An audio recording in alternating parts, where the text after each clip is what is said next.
now 41-year career are disembodied but hovering in the earth plane for one of two reasons. One, they have drug and alcohol addiction. They need a body in order to have the feeling of satiation, so they possess people. The other is entities that died in circumstances that left them with the very strong urge for revenge. And it's very, very common for people that have a possession to find themselves all of a sudden with unusual urges, such as to drink, to smoke, to drug.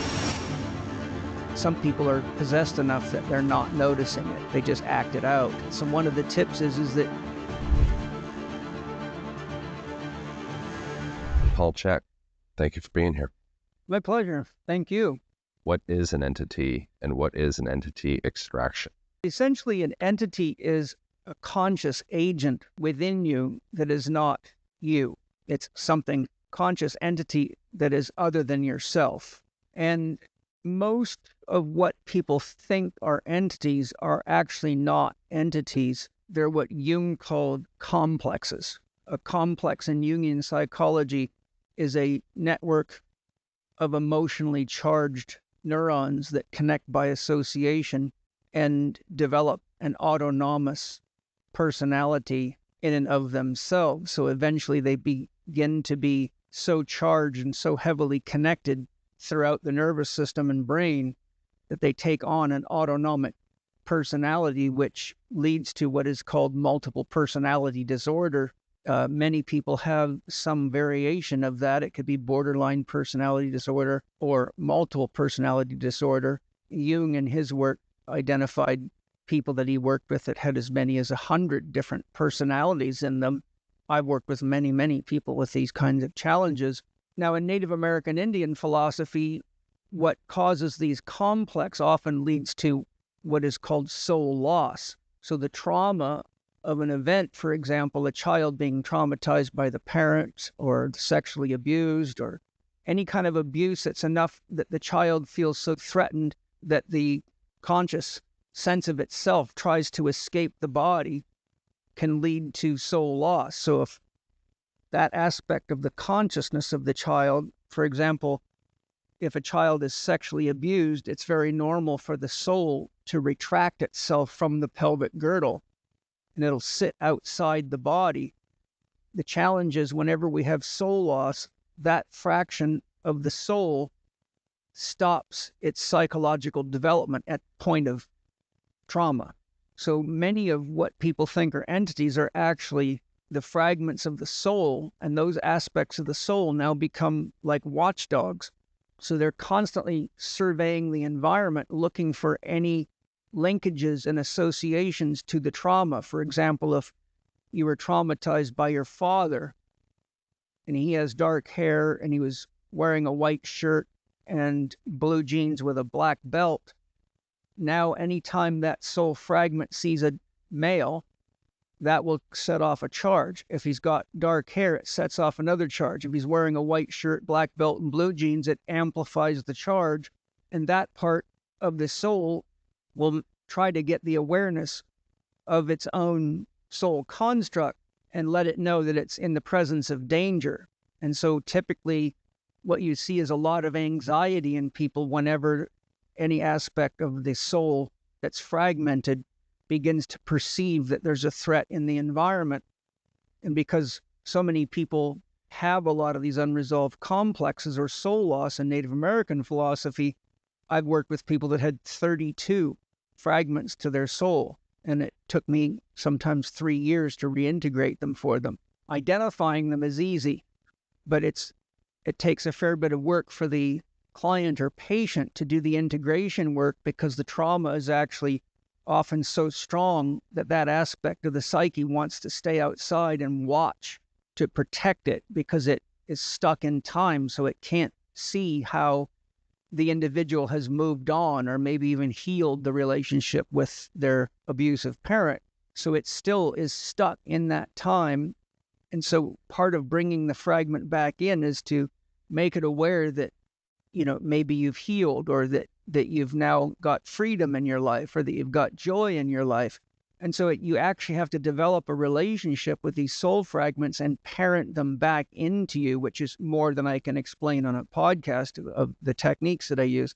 So that's one thing that commonly gets misinterpreted as an entity, because the characteristics, how a person behaves when they have soul loss like that, is very similar to how they behave when they have an entity possession, because as far as the ego is concerned, there is a voice inside of it. There's an autonomous agency inside of it that is other than itself. So people can actually talk to a therapist like me and describe what sounds fairly identical to entity possession.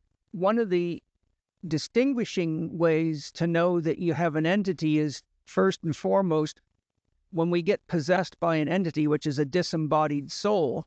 Almost all the entities I've run into in my now 41-year career and working with this stuff a lot are disembodied but hovering in the earth plane for one of two reasons.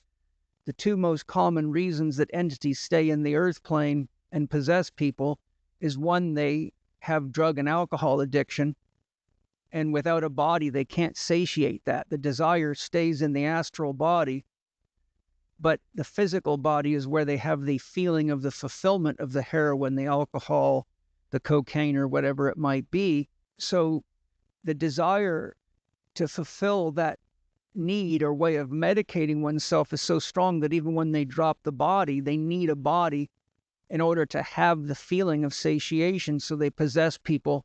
And it's very, very common for people that have a possession to find themselves all of a sudden with unusual urges, such as to drink, to smoke, to drug, and various things like that. So one of the tips is that once the entity's in you, your normal way of relating to substances and food and various other things takes a shift that other people around you see as uncharacteristic for you.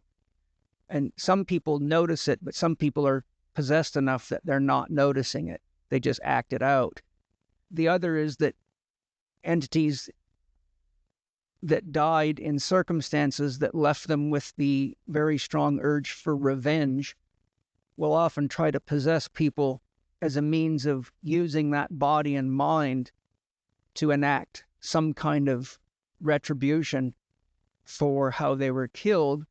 And those people that get possessed by those types of entities often start having very dark thoughts and violent thoughts and the desire to kill people. And so it can be very disconcerting and confusing for them. One of the other ways that I've found very consistently to tell if someone's got an entity possession is, for some reason, the entity cannot take over both eyes.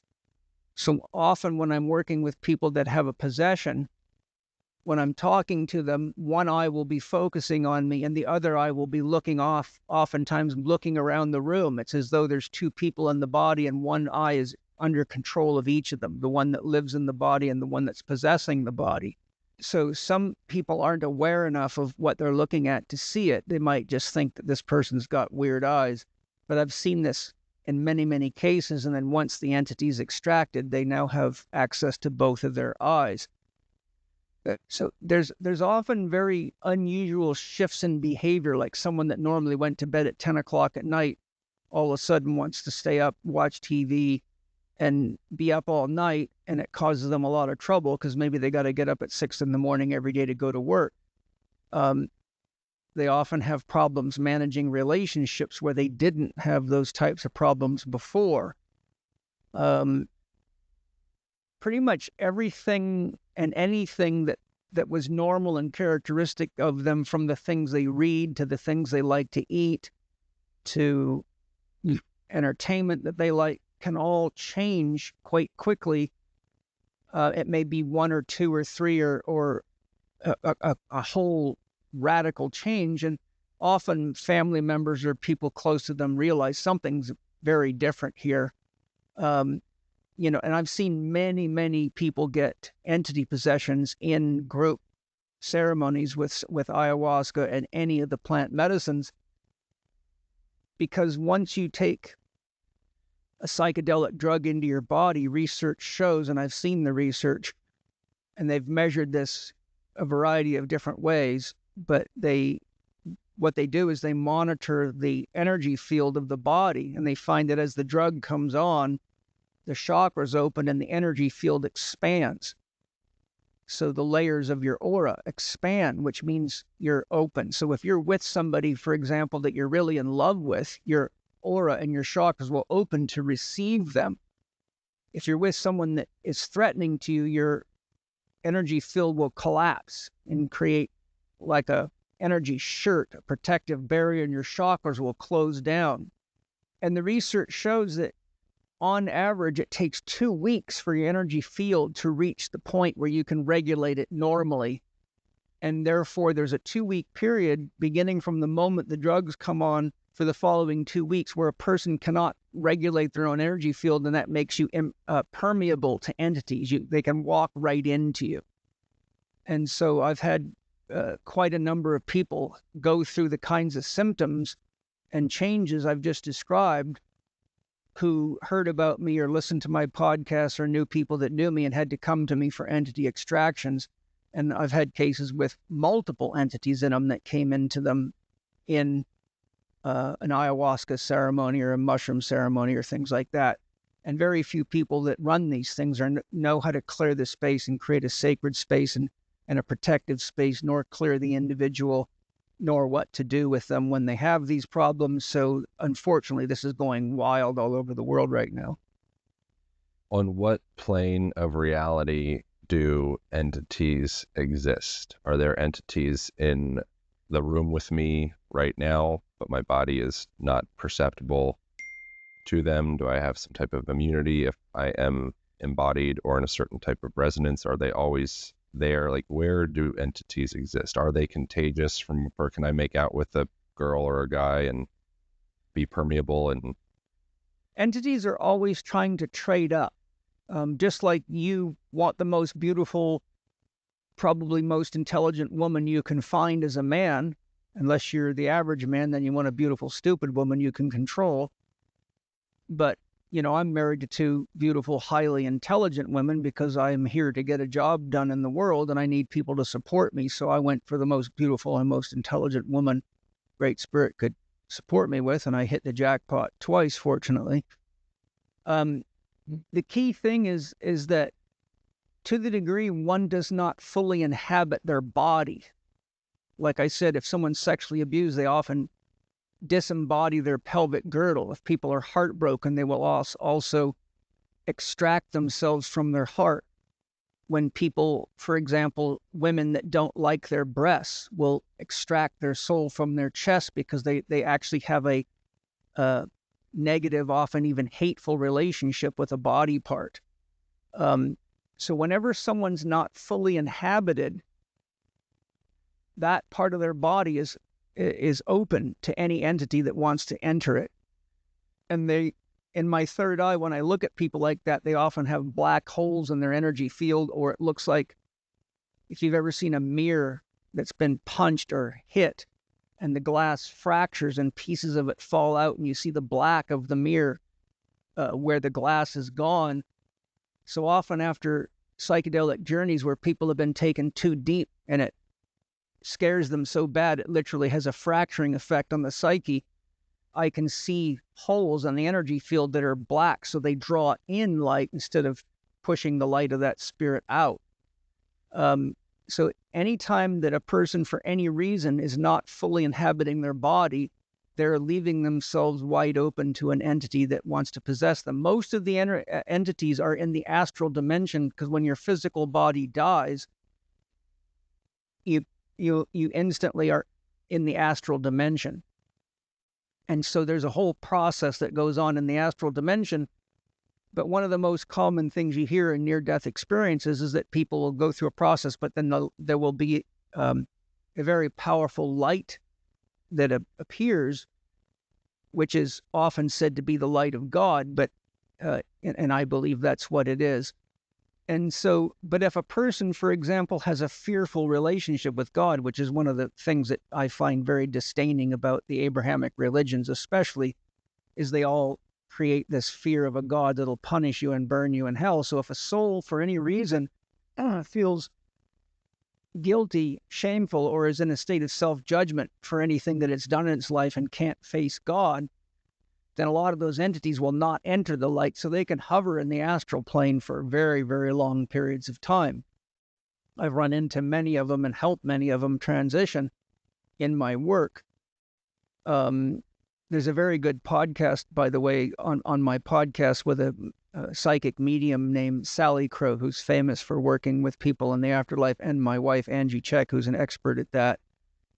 And I think it's called Life Beyond Death with Angie Chek and Sally Crow, Salicro. So there's a couple of hours of deep exploration by the three of us into our own experiences and what we do.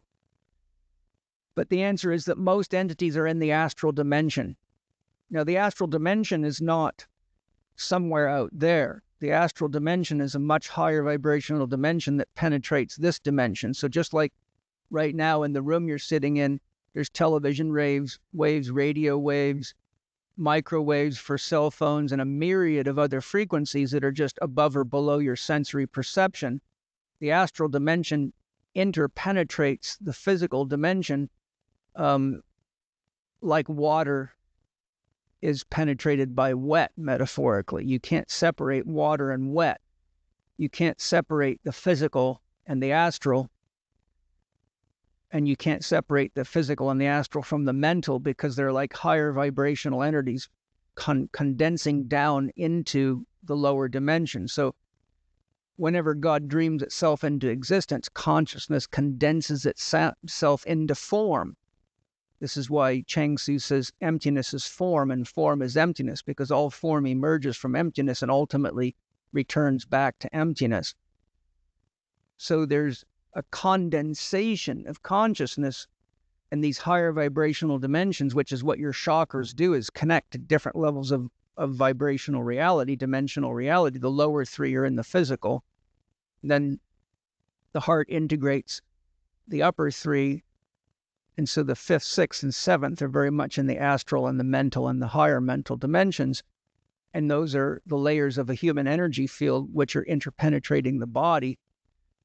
So the entities are typically in the astral dimension, because if they move on to the mental dimension, then they're in the realm of archetypes. And so that's not a place where the person is so embodied that it's caught in urges and trauma from life. You actually have to go through a death process in the astral dimension as well, unless you move into the light and then you go through another process. So the answer is there's entities that can be all around you. It depends where you're at. For example, if you go to a bar where there's a lot of bikers, there's usually tons of entities there. Wherever there's people that are doing drugs, acting violently, or are very traumatized, such as villages of people living on the street, groups where people practice Satanism, wherever there's people that are holding on to a lot of unresolved pain, judgment, and bias, and who are not inhabiting their body and not keeping their bodies healthy, entities hover in those areas because those are the people they can easily get a hold of. It's very hard for an entity to penetrate the energy field because the entity's in the astral dimension, and your energy field creates a vibrational wall. And the person that fully inhabits themselves glows like a sun. So as metaphor, if you tried to get too close to the sun, it would incinerate your physical body, and you would be found in your astral body, which is not sensitive to the heat of the sun. As a remote viewer, I've been to the sun many times. I've been all over the universe, but I travel in my astral body, which is, I call my spirit body. So I don't have to deal with the physical body, but the entities themselves, being in the astral body, want to get into a physical body so that they can inhabit the sensory systems and have the feelings of being embodied, whether it be to get sex, whatever they're addicted to. Typically could be sex, could be drugs, could be power. So when you ask the question, are they all around you? It depends where you're at. This is why, for example, by law, if you go to sell a house that somebody's died in, you have to report it.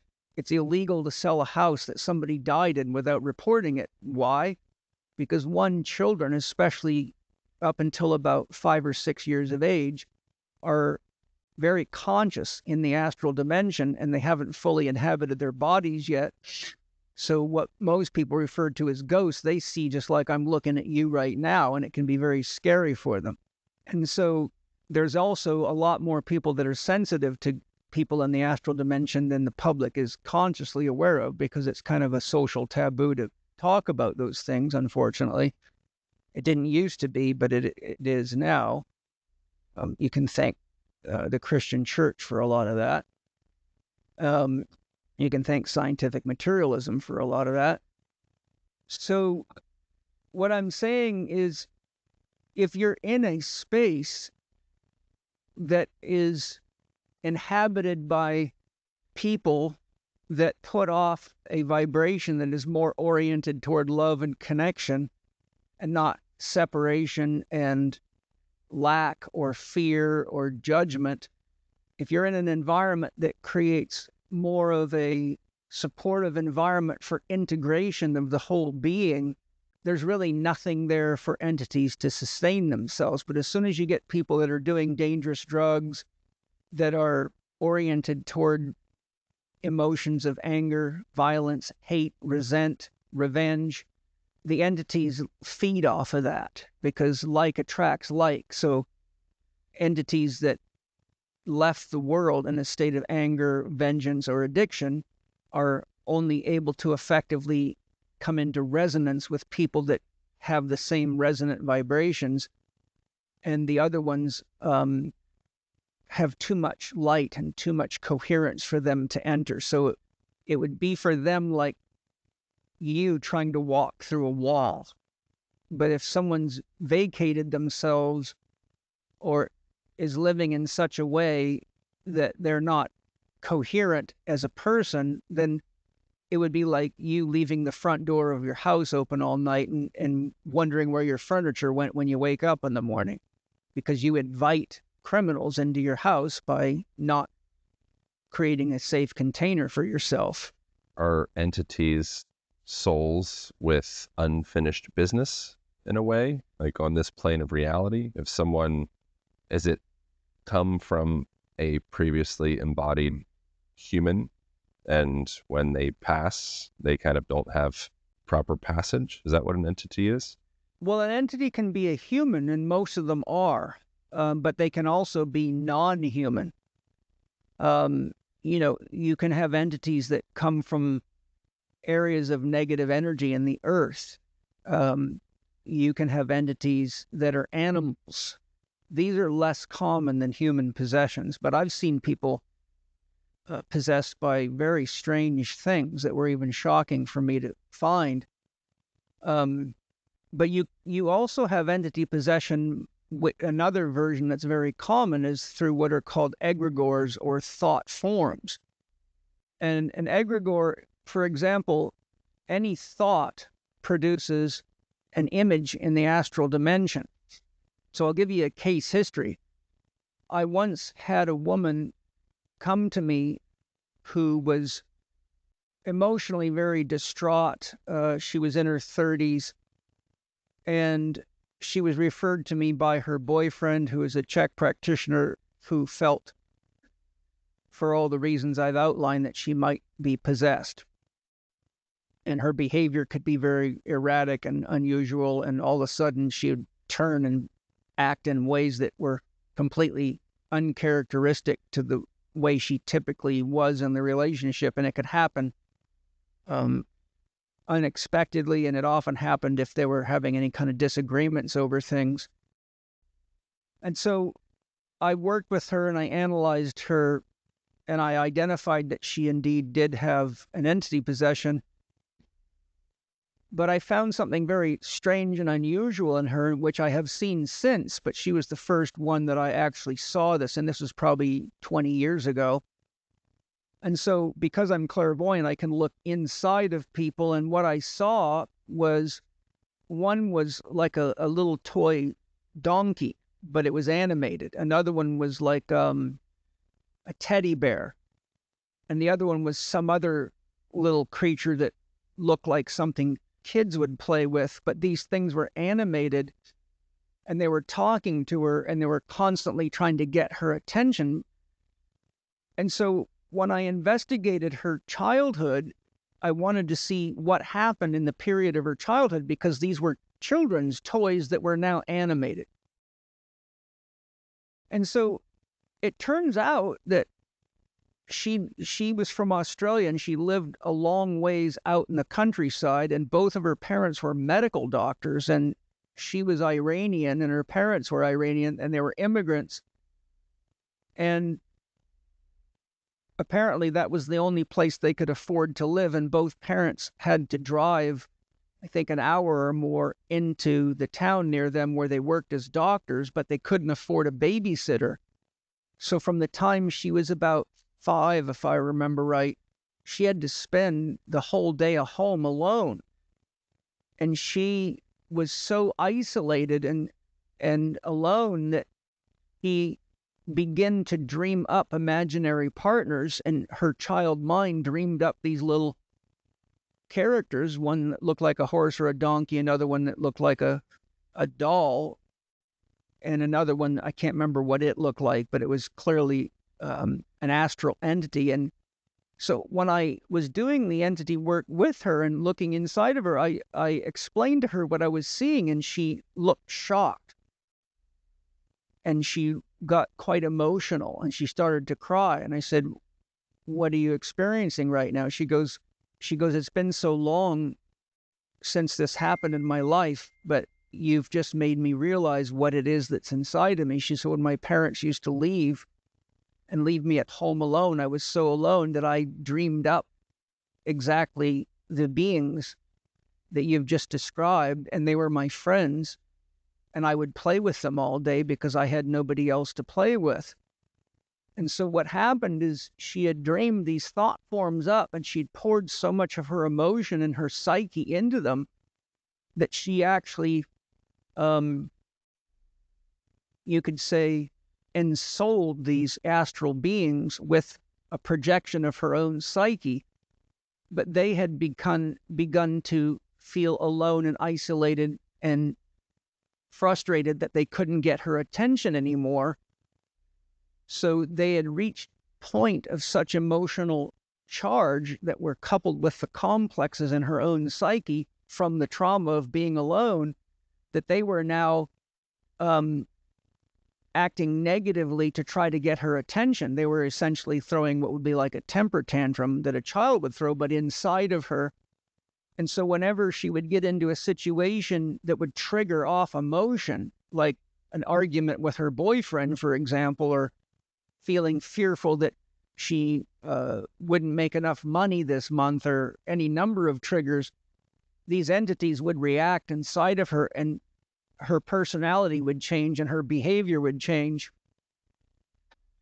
And so I extracted those entities from her, but told her that she would need to consciously connect to them and let them know that she was safe now, and that they would be safe if they just went back to the astral dimension, and that she couldn't hold them in her energy field any longer. So she had to go through a period of integration work where she learned to disconnect from these entities, but be consciously aware when they were starting to be active in her, so she knew to direct her attention inward to them, or they would literally take over her psyche. So for all intents and purposes, she behaved just like somebody that had a human entity possession, but it was actually what is classically called an egregore, which is a thought form entity possession. So there's also lots of people with those out there. And a simple example of how many there are: anybody in any religion that worships any deity, for example, Jesus, nobody's ever met Jesus. Jesus is a mythological story that people convince themselves to be real. But because there's, approximately 1.2 billion people in the world, who have their own idea of who and what Jesus is, sum total of all that emotion and all that thought directed toward Jesus produces an egregore. called Jesus, which contains not only the positive thoughts, feelings, and emotions, but every negative thought, feeling, emotion toward Jesus or anything done in the name of Jesus. And countless millions, if not billions, of people have died at the hands of Christians who are wiping other cultures out and even killing each other. There's 45,000 branches of Christianity, each claiming to have the authentic teachings of Jesus. So there's tremendous infighting within Christianity all about Jesus and what Jesus wants or what God wants. So all these entities are actually egregores that are all under the umbrella of the thought form of Jesus.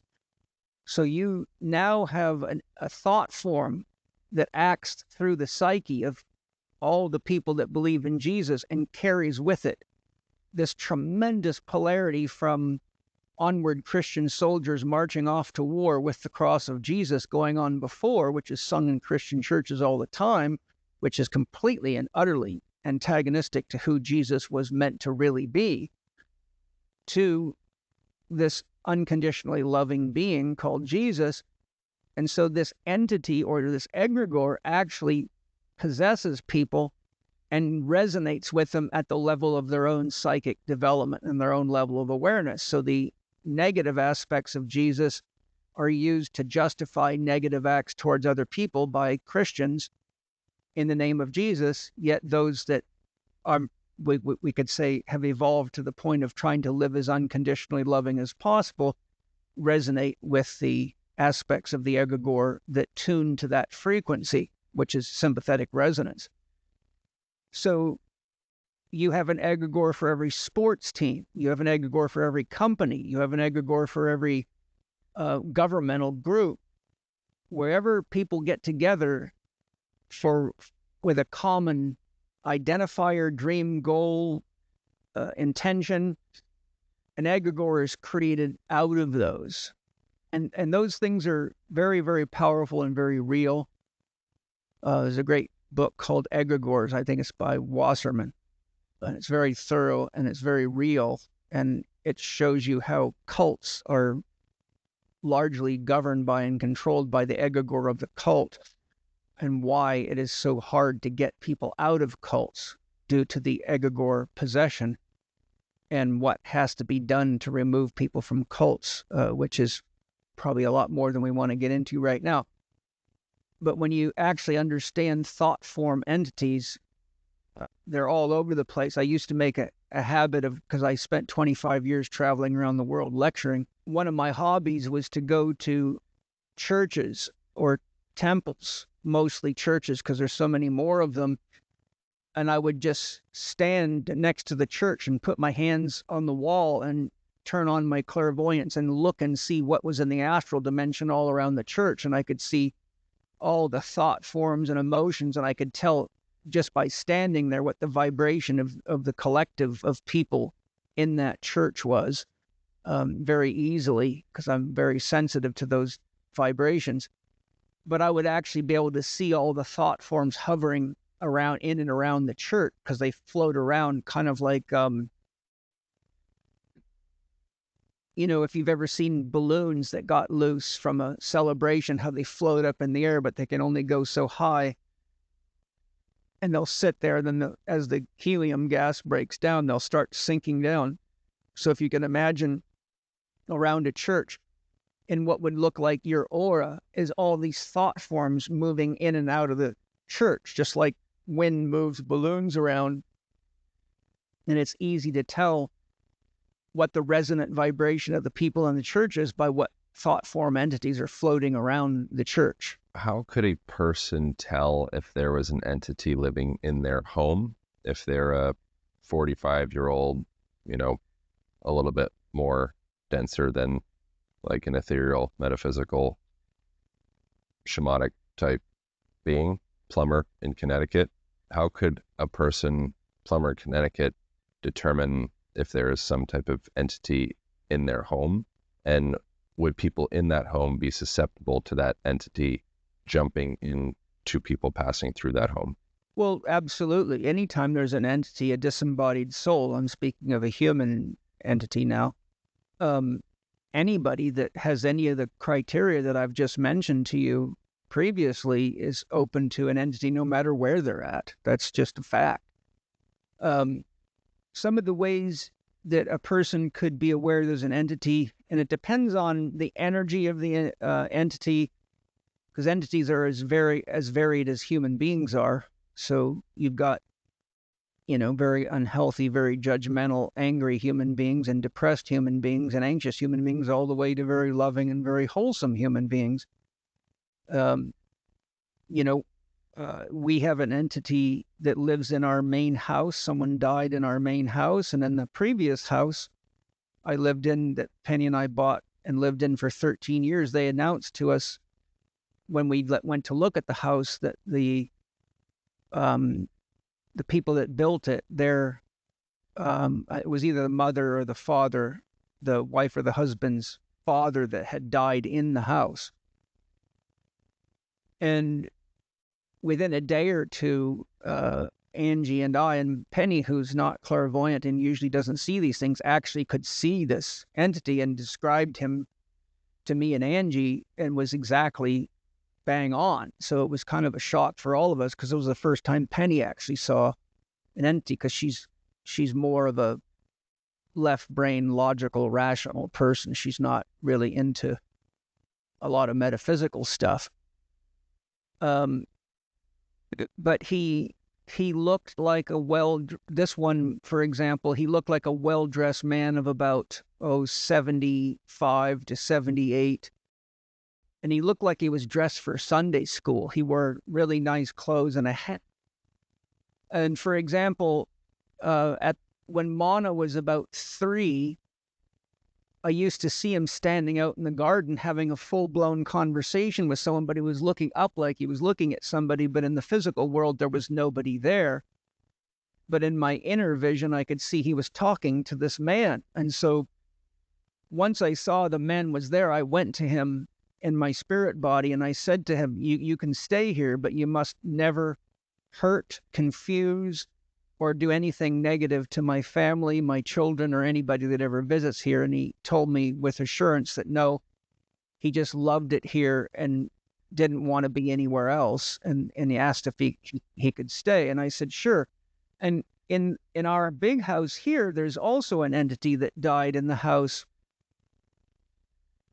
But once a person dies, they don't have to maintain the age and the look that they're in. They often take the age and the look of their favorite time of life. So a lot of people, for example, that die in their 80s and 90s, if you see them in their astral body, they look like they're in their 20s or 30s. They look when they were at the peak of their life. That's very classic. The one I've seen in the house looks like a little girl.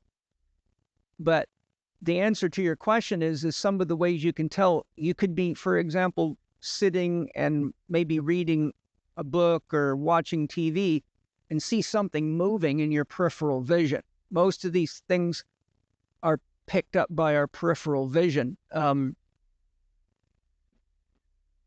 left brain is so linear oriented that if you're reading a book or watching TV, it's very engaged in that. So we can call it very one-dimensional in its perception. But the right brain seems to be much more capable of picking things up in the periphery. And so oftentimes people might be reading or washing the dishes and looking out the window, and all of a sudden feel somebody standing next to them. A lot of people don't have clairvoyance, but they feel something in the room. They feel just like the feeling of somebody staring at you, and you turn around and sure enough, someone's staring at you. So it can feel like there's a presence in the room. Depending on the energy level of the entity and other factors, you can often hear them moving in the house. Strangely enough, it'll sound like someone walking in the house, and you go looking to see if someone's there. There's nobody there. You can hear, sometimes you can hear things moving, like somebody moved a pot. Carl Jung describes how Carl Jung was going through a sort of a crisis period in his life, and he realized he needed to be more in touch with nature. So he built himself quite a large house out of stone right on the lake in Zurich, Switzerland. And he wanted to return as much to sort of natural living as he can. So he had no running water, no electricity. He did everything by hand. So, it was like, poop in a hole in the ground toilet. He had to cook with fire and wood and a stove. But he had a rack like you see in a lot of chefs' kitchens where he had beautiful, high-quality brass and other copper cast iron pots and pans.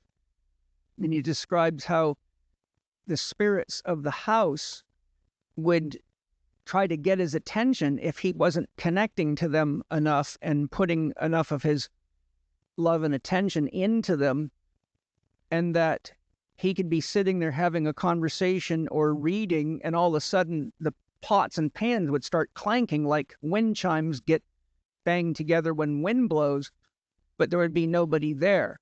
So he would describe how the spirits in that house would make sure he knew that they were there, so he would direct his attention to them and connect to them. So depending on the type of entity, the intensity of its desires, its needs, many factors, you can either sense them in your peripheral vision, sense them by feeling, hear them, have strange sounds, even windows and doors closing that are out of characteristics for the environment, like no wind, but all of a sudden a window closes like a wind hit it. Sometimes you can feel what feels like a temperature shift in the house, often to colder. Fortunately for me, I can see them. I've talked to many of them over the years.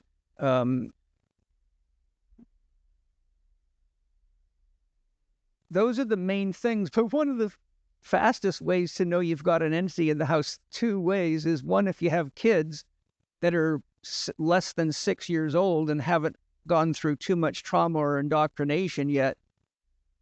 Typically between 3 and 6, they're not fully integrated into their bodies yet. And so they're very alive in the astral dimension, and their right brain is very active. So they see them, and they will tell their parents that they see them, but the parents will, say, don't say stupid things like that, and talk them out of it. So the kids lose confidence in their inner vision. But the other thing is that cats and dogs are very sensitive of them because they can see into the astral dimension. And I'll give you an example of that.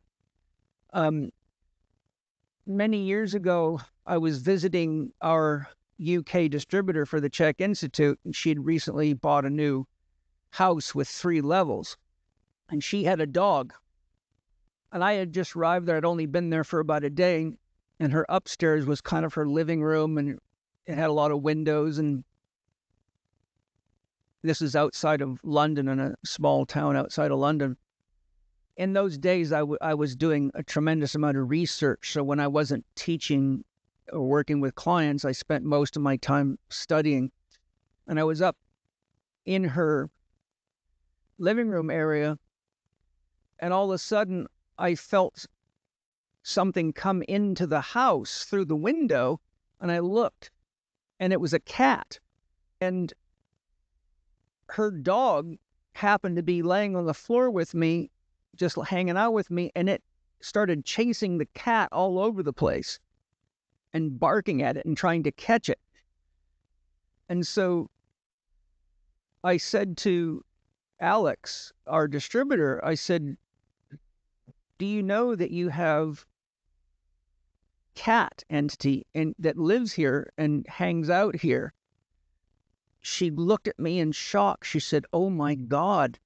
She goes, where did you see it? I said, well, it came right through the window and came out and was hanging out with me up in the reading area. And I saw it many, many times after that. I mean, consistently it was there. But the reason it was so shocking is she goes, Paul, the craziest thing is since I moved in this house, sometimes 2 or 3 or 4 times a day, my dog will go batshit crazy and start running around the house like it's chasing something, and it's barking and barking, and it's just going wild. And I said, it's chasing this cat. So there you see that animals can see the entity. So when people have pets, especially cats or dogs, and all of a sudden they start behaving strangely, like they would if a stranger walked into the house, like barking at a wall or barking into what looks like nowhere, or a cat getting reactive and hissing, it's because they actually can't tell the difference between a physical person and a astral person, because they don't have any intellect to make the difference. And they will react to these astral beings exactly like they would react to a stranger walking into the living space. I've had that experience with, I have a dog. And about maybe 4 months ago, we were out for a walk and we walked past this kind of old house. I think it was actually got converted into they sell plants or something there.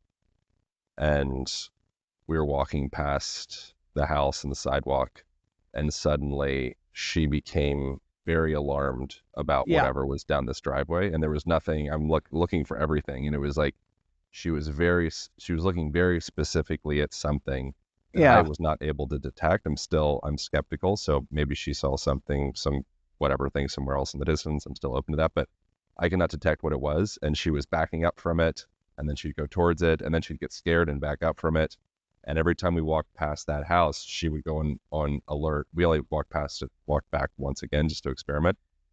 And then when I came back the next time we walked past it, she didn't have that same response. But it felt like she was seeing something, was my experience with it. Could have been a dog or a cat that had died there at some point. Oftentimes the animals, and like I said, sometimes people, they don't want to be in a different environment. They feel at home there. So even when they lose their body, an animal has no sense of the difference between what we call life and death. In fact, an interesting little factoid for you is I was reading once about wartime research and all the research that the Germans did with, nasty stuff, experiments on human beings during war, and the Hitler's research projects were not very nice. But one of the things that Hitler did was his researchers, which I believe was the SS, trained German shepherds to speak German, and they were able to get them to where they could speak 400 words in German. They could understand them and communicate.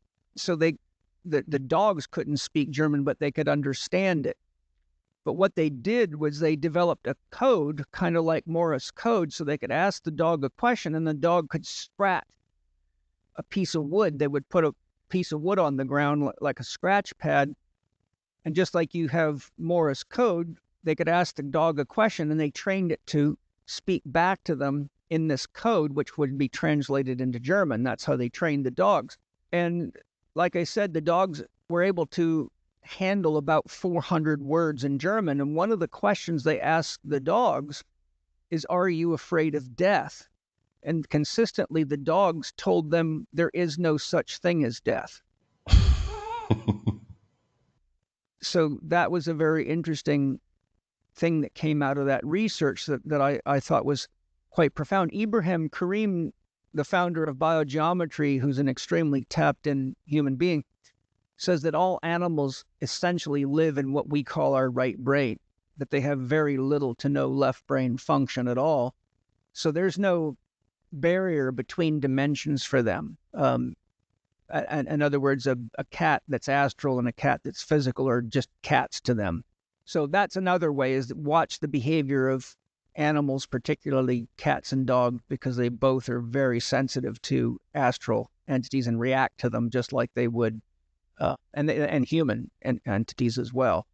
It doesn't surprise me that story comes to your mind, because I have a German Shepherd. So it doesn't surprise me that the story that pops into your mind is a story about German Shepherd, or that could be your go-to story. And it just happens to be one that when I'm talking to people about what happens when you die, I cite that because it's actually a very interesting experiment, because most of us can't communicate with dogs at a rational level. We think we can, but research, for example, shows that the dogs don't actually remember the words we use. What they do is they lock on to inflections of our voice and our tone. In other words, if I've got two dogs, one's Teddy and one's Samson. When I say the word Teddy, Teddy does not hear Teddy. He hears the vibration, the inflections, and knows with intention that when I look at him and he hears that combination of, call it frequencies, that's his set of frequencies. He responds to that, but he doesn't in his mind think the word, oh, Teddy, that's my name. So I just thought it's always a very interesting thing to share with people that are afraid of death, because oftentimes people have more trust in what animals say than they do humans for good reasons. If a person comes into contact for the first time that they're aware of with some type of entity in their lives, in their homes, in a hotel, and somewhere of the sort, what is the user manual on how to engage with this entity in the best way? What are the best practices? The same thing you would do with another human being. If you walked into your house and there was a 75-year-old man sitting in your living room, wouldn't you first say, well, who are you and why are you here? I would personally probably shit my pants and run out of the house. Yeah, well, I guess. Sorry. It would depend. I mean, if you saw some buffed out prisoner with tattoos all over the place, then, I'm an ex-paratrooper and have a long background in martial arts, so I would probably behave a little differently. But my first question would be, why are you here? Don't you know this is not your house? It's my house or whatever. But the way to interact with them for those that can see them is simply to talk to them. When I do entity extractions, which I don't enjoy doing for a lot of reasons, I've done a lot of it, but I try not to send out to the world that I want to do that kind of work for reasons that I explain very thoroughly in that podcast and audio series with Kedrich Olson. Simply put, people that have a tendency to attract entities are very commonly people that are stuck in the child archetype, the victim archetype, the saboteur archetype, or the prostitute archetype, and don't really want to participate in taking responsibility for their life. So over the years, I've had to do multiple extractions of entities on the same people because they keep continuing to stay addicted to drugs and violent behaviors and not taking responsibility for their own mind and their own life.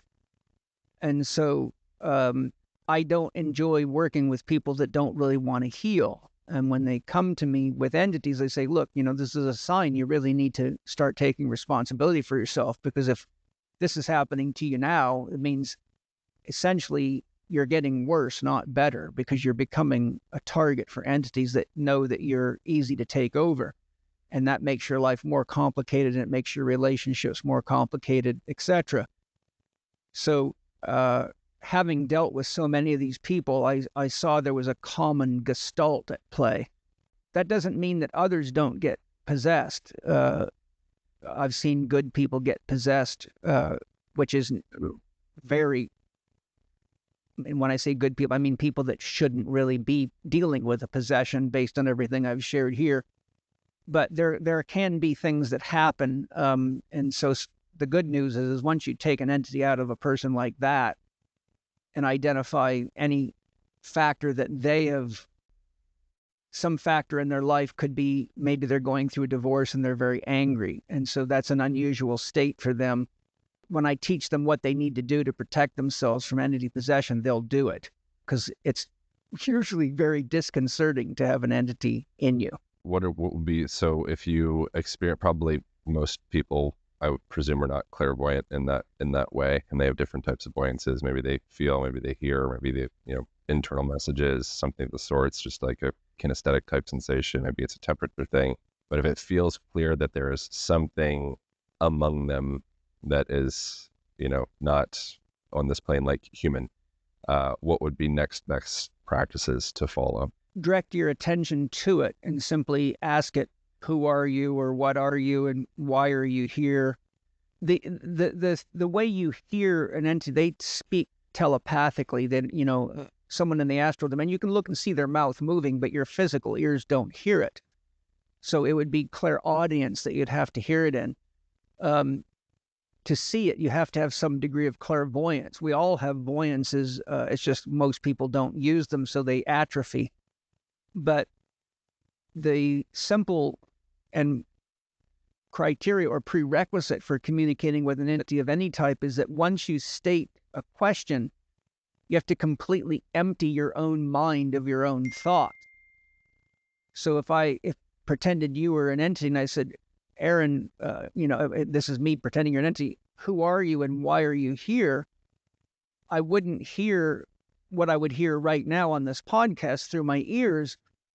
I would have to ask the question, empty my thoughts, and what would show up next would be like listening to my own thoughts, but they would be actually you speaking to me. So I would actually hear your thoughts appear in my mind, just like if you think right now, I got to remember to go shopping tonight, you can hear your own thought in your head without your lips moving. We're all able to hear our own thoughts inside. So you simply have to listen inside of yourself. But what the part is that most people have a hard time with is their minds are so, like constantly bubbling with tons and tons of shoulds and shouldn'ts and fears and gotta do, can't do, blah, blah, blah. It's like there's just like a whole auditorium of talking heads in there. So they don't get still enough inside themselves to ever clear out the crosstalk, which is all their complexes talking to each other. But anybody that can calm their mind and listen, once you ask a question of an entity, you just simply listen deeply, and what you will hear sounds just like your own thoughts, but you will know it's not your own thoughts because A, you're not thinking it, and B, it'll be an answer to a question you've asked them. What is the most common thread or theme of what an entity would respond with if you were to ask an entity in a home, why are you here? It's almost always because they died there and they think it's their home and then you're in their home. And most of the time they love being there. Like the old man that I told you about in our Vista house, he just loved it there. It was a really beautiful property, orange trees, 3/4 of an acre. You could see the ocean from the front driveway. Just a really lovely place to live. And his son, I believe, or daughter, his son, I think it was his son that was the father. They raised all their kids there. They built the house themselves. They lived there for 35 years. He was a scientist and she was a professional woodworker, an award-winning woodworker. And the garage was a huge woodworking studio where she built tables and chairs and furniture for a living. And he came to live with them as he got to be too old to take care of himself, but he just loved it there and didn't want to leave. So typically that's what it is. If it's anything other than that, it's almost always because the entity has followed somebody home for all the reasons I mentioned before. It can also be that there is negative entities that are attracted to the house. For example, where I used to work was a beautiful 3,400 square foot house on top of a huge cliff that went down to a small lake. I called it the Heaven House because it was just stunningly beautiful, and the house was just really beautiful architecture. It was an octagonal house, high ceilings, marble floors, very special place. And all my clients, friends, everybody loved being there because it had gorgeous views and was just an awesome place. I forgot what I was going to tell you about that place. What was it that you were asking me about?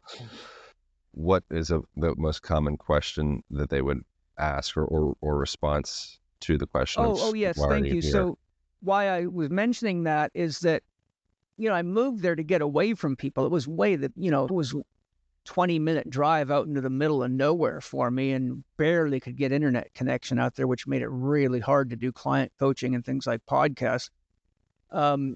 But that's why I wanted to be out there, because it was secluded.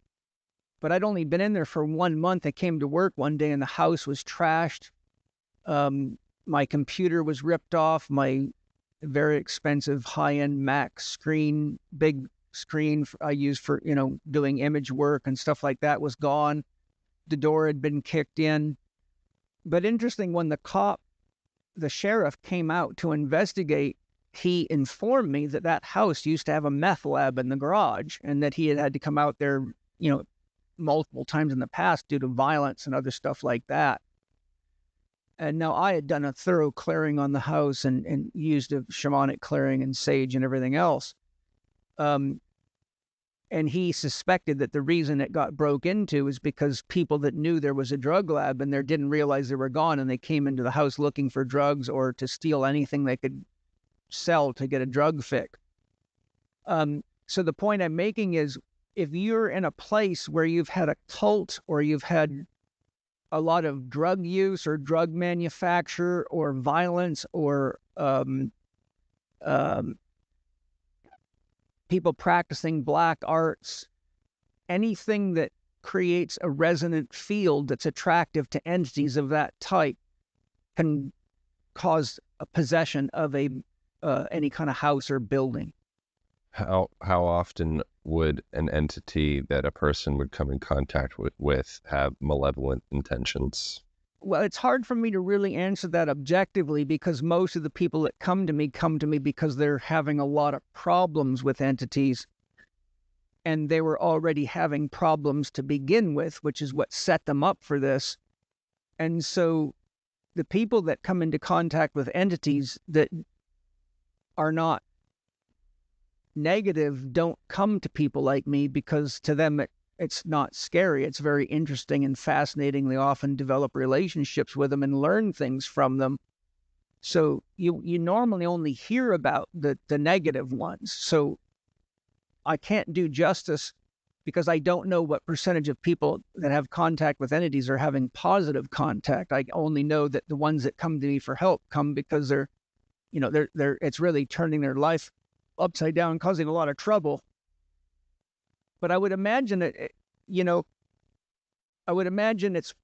probably like the Tai Chi symbol, fairly balanced between the yin and the yang of it all. It's just that we're more aware of the darker aspects of it, not positive aspects. If there is an entity in someone's space and they do not want it to be there, whether the entity is benevolent or malevolent, how do you go about extracting an entity from your space? Well, there's a lot of ways. Some of them take a lot more skill than others.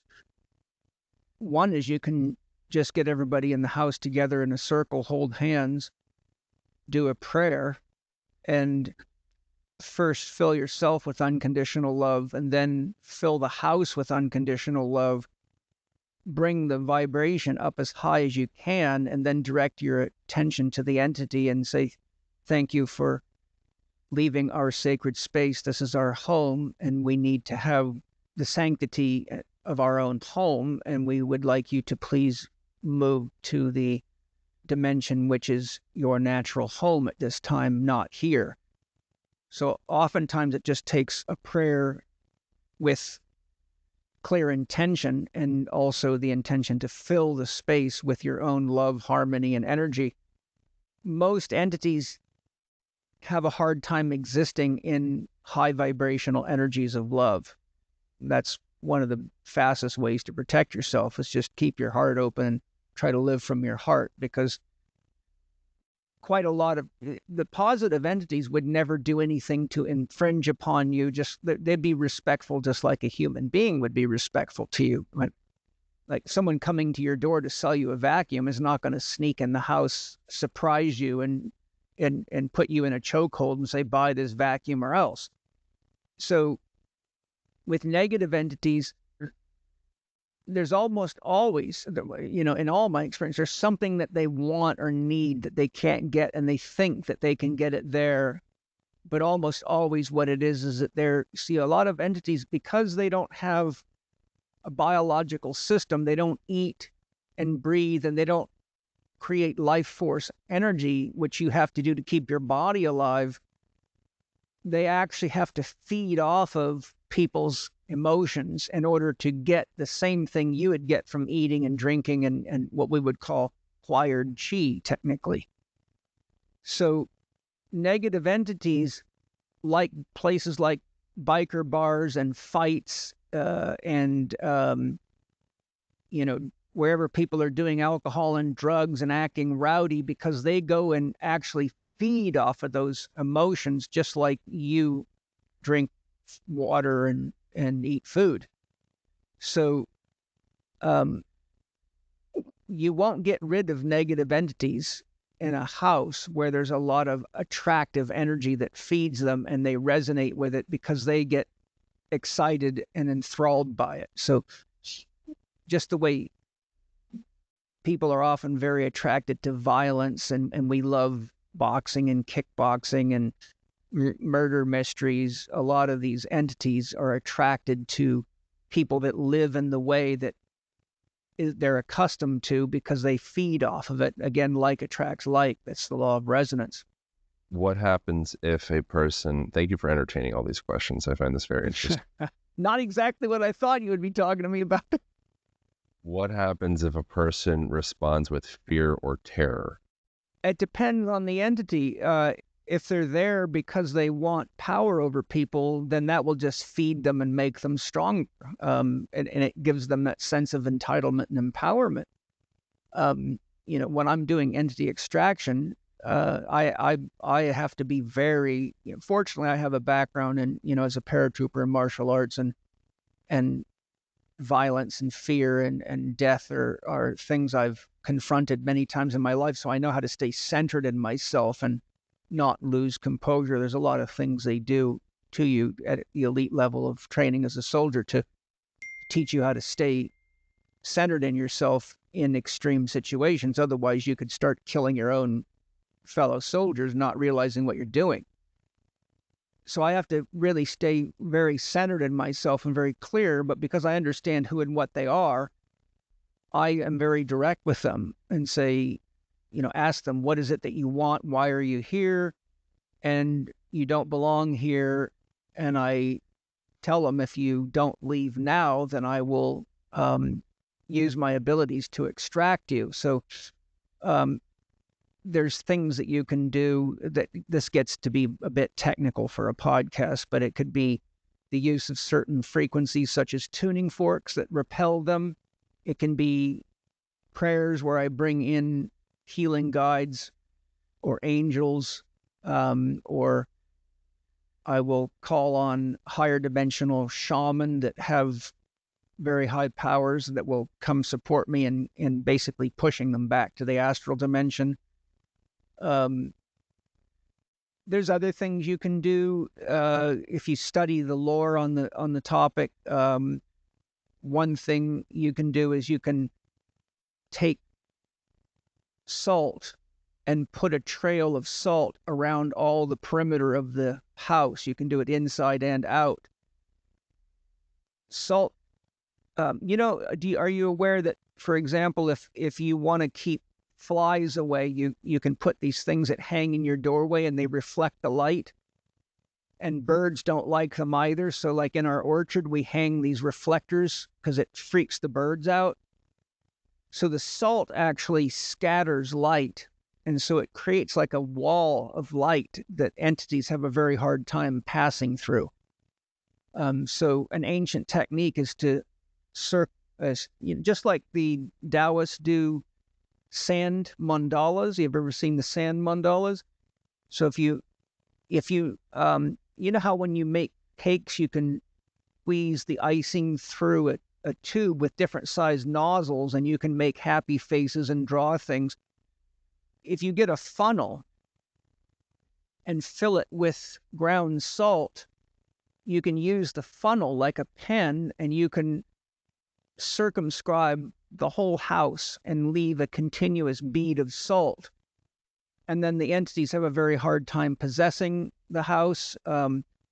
Garlic, raw garlic, has a very strong extraction effect on entities. They don't like it. When I've done some really intense work, I had a necklace of garlic cloves that I would wear to protect me. There's also things you can do, biogeometry. The biogeometry sells a CD you can play that produces frequencies that neutralize negative energies and bring up BG3, which is centering energy. It's healing energy, which is very repulsive to entities, and they don't like the frequencies of the biogeometry clearing audio. You can use an L90, which is a pendant that has a repelling energy on entities. So whenever people are susceptible to entity possession for any reason, I have them buy a biogeometry L90 pendant and wear it because it gives you sort of a blanket protection against negative entities and negative energies. Those are some of the common, simple things people can do. In some ways, it seems almost like if you experience some type of entity or sensation in your home or your space, your task is to cultivate unconditional love, which is the scariest thing. It feels, or if that is the task, it feels like that's probably an appropriate response to most things. I don't think it has to be unconditional, but you want to, the first thing the first thing to remember is that all entities at a spiritual level are some expression of yourself, because ultimately there's nothing here but God. So right now I'm just looking at the Aaron of myself, and you're looking at the Paul of yourself. But in order for God to experience love, it has to create the illusion of separation and individuality, or there's no way for there to be a lover and a beloved. But ultimately, what's looking through your eyes at me is exactly what's looking through my eyes at you. So when we reach the point of enough spiritual realization as to what really is going on here, then we have empathy and compassion for the people that are lost, scared, confused, and even people like Bill Gates, who is a real spiritual challenge for me because I know he's also God. But I have to confront that part of myself and figure out how to integrate that into myself without creating the illusion of the devil over there and creating separation, because then I'm buying into an illusion. So the point I'm making is that it's almost impossible for us to love unconditionally for many, many reasons that I go into in my more advanced training with my students in Spirit Gym and in the Chek Institute. We can hold the intention of giving unconditional love and we can project unconditional love out, but to love somebody else unconditionally is tricky because, like when mothers say, I love my children unconditionally, well, you already have broken the law of unconditional love because you're not loving everybody else's children that way. So you're creating a condition. So you've already left the law of unconditional love by saying my children, not yours. So a side note, aside from that, if we have empathy and compassion for the fact that these human entities are souls, almost all of which were traumatized and had challenging lives, and we approach them with love, respect, and reverence as though we were trying to help them, then we have a much better chance of helping them. A lot of them don't even know that they're dead, strangely enough. I've ran into many of them that actually, when I told them that they were dead, they had a hard time believing it because the shock of dying, like people, for example, that die in intense car accidents or bomb blasts or various other things, that they literally can be walking around on the earth plane wondering why nobody is talking to them, and like it's almost like they're still shell shocked, sort of, so to speak. But I've had to help people, and so has Angie, many times to realize that they'd lost their body. Because once you lose your physical body, you're in your astral body, and if you look at your astral body, it looks just like your physical body, except it's made of light. But because you're in the astral dimension, the density of the light creates the same relationship to your astral body that you have to your physical body. When you dream, you're in your astral body. And how real is that? Well, this is something I've heard you mention, so where you got it from, but when a pickpocket sees a saint, he only sees a pocket. When a saint sees a pickpocket, he sees God. Yes, and that's exactly it. And what I was going to say is like the experience a person might have, and this, I don't know how accurate this would be, but an experience a person might have experiencing some type of energy or entity, it could create fear, it could create kind of chaos, it could draw up a lot of, internalized sensations. And it almost feels like love in a way, or a relationship. And if you can, with anyone, it doesn't need to be a romantic relationship, but particularly a romantic relationship might draw up a lot of sensations of fear, or it might draw up sensations of repressed stuff, childhood, anger, resentment, things of the sort. And the task in the situations is, are you able to see God within the pickpocket? Exactly. If you can do that, you become safe, you become a safe space, because you became a safe space for Yeah. yourself. There can be negative entities that have malicious intention. Like I said, most of them have come because they are either addicts and need you to drink for them or drug for them, etc., or they want revenge. So if a person understands the kinds of things that I've shared and we've been talking about, one of the first things to do is pay close attention to what you feel inside if you're aware of or feel the presence of an entity. Like I said, if some big biker dude walked through your front door with tattoos all over and, gold and silver teeth and, um, you know, uh, what do you call those things? How they put metal through their body and their nose and their eyes, and you would know this guy is not here to help me clean the carpet, or pray with me. They're coming to take something. So, you have to be. It takes a fair bit of composure, because the shock most people experience when they encounter an entity puts them in a state of fear immediately, no matter, it could be Jesus coming in the house and they would be scared. Um, but what you got to do is you got to really calm and center yourself. Remember, they're in the astral dimension. They're not in the physical dimension. So if they're malicious, even if their intention is to hurt you, they can only act on you through the astral level of your being, although the astral pours down into the physical, which is why people get cravings for drugs and violence.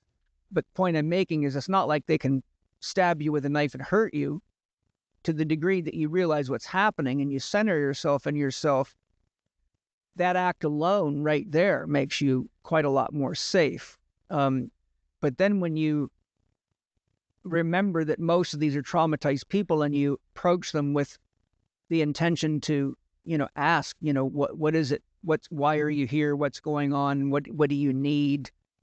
You just have a conversation with them like you would with anybody that would need your help, or that you would be curious. I mean, it would be like if a vagrant set up a tent in your front yard and started camping and living there. I mean, most people, as soon as they saw that happening, would walk out and like, who are you? And what in the world are you doing?